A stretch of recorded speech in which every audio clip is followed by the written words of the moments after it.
মুখ্যমন্ত্রী প্রধানমন্ত্রীর উদ্দেশ্যে বলছেন যে সিঁদুর প্রসঙ্গে বলছেন নিজের বউকে যিনি সিঁদুর পড়তে পারেন না তারা তো কথা খুশি। মুখ্যমন্ত্রী বলছেন ব্যক্তিগত আক্রমণ। দেখুন, প্রথম কথা হচ্ছে যে সবার আগে আমাদের মাননীয় মুখ্যমন্ত্রীর সুস্থিরতা কামনা করি। বয়স হলে অনেকেরই অনেক সমস্যা হয়, এটা নতুন কিছু না, আমাদের বাড়ির লোকেদেরও হয়েছে। কিন্তু যখন কেউ মুখ্যমন্ত্রী হন তখন তার পরিবারের একটু দায়িত্ব চলে আসে, বা তাকে যারা খুব ভালোবাসে বা তাকে ভাঙিয়ে যারা অবৈধ রোজগার করেন তাদেরও এটা দায়িত্ব যে তার যাতে মস্তিষ্ক ঠিক থাকে এই সম্মানটা দেখবার। মমতা বন্দ্যোপাধ্যায় গুরুত্বপূর্ণ নন, কিন্তু মমতা বন্দ্যোপাধ্যায়কে বিশ্বাস করে মানুষ যে চেয়ারে বসিয়েছিলেন সেটা লোকে বলতেই পারে চুরির ভোট, এটা নিয়ে ওদের কোনো লজ্জাও নেই, অহংকারও নেই, আমাদেরও নেই। তো সেই চেয়ারটা তিনি সম্মান রাখতে পারছেন না।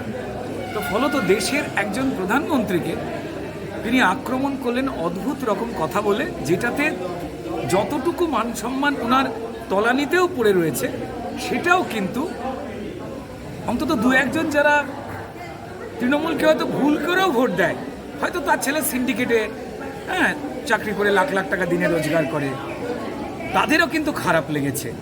আজকে যেখানে যখন সর্বদলের মানুষ অপারেশন সিঁদুর নিয়ে সারা পৃথিবীতে কথা বলে বেড়াচ্ছেন, ভারতবর্ষের পলিসি নিয়ে আমরা সন্ত্রাসবাদের বিরুদ্ধে, মানবতার তো বিরুদ্ধে নয়, বসুধৈব কুটুম্বকম, সেইখানে দাঁড়িয়ে যেখানে আমাদের মায়েদের বোনেদের সিঁদুর কাড়া হয়ে গেল, সেখানে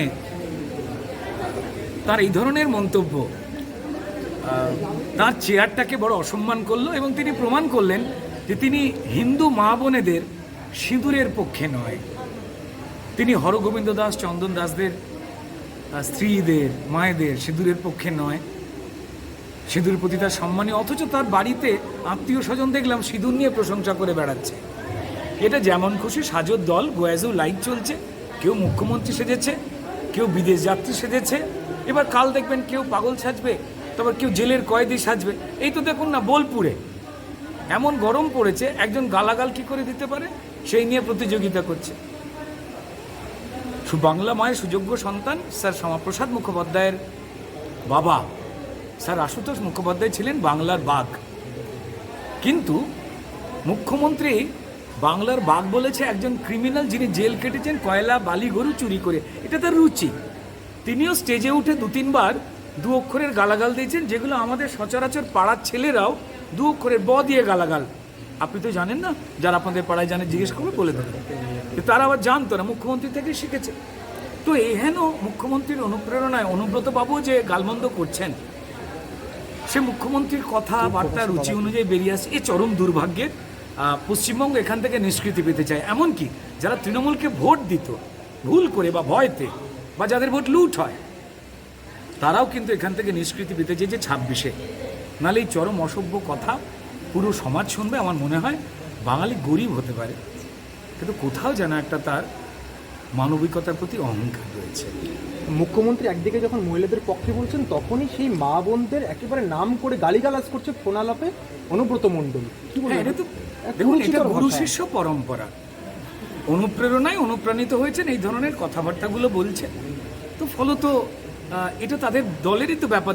দেখেন না কিভাবে মানুষকে তারা ধমকায়, চমকায়, টিচারদের মারে, রক্তাক্ত করে। ছাত্র ছাত্রী দেখছে তার দিদিমণির চুলের মুঠি ধরে হিড়ির করে টানছে একজন পুলিশ, কারণ পুলিশের মালিক না চাকরি চুরি করেছে, সে কথা বলতে গেছে, তাই না?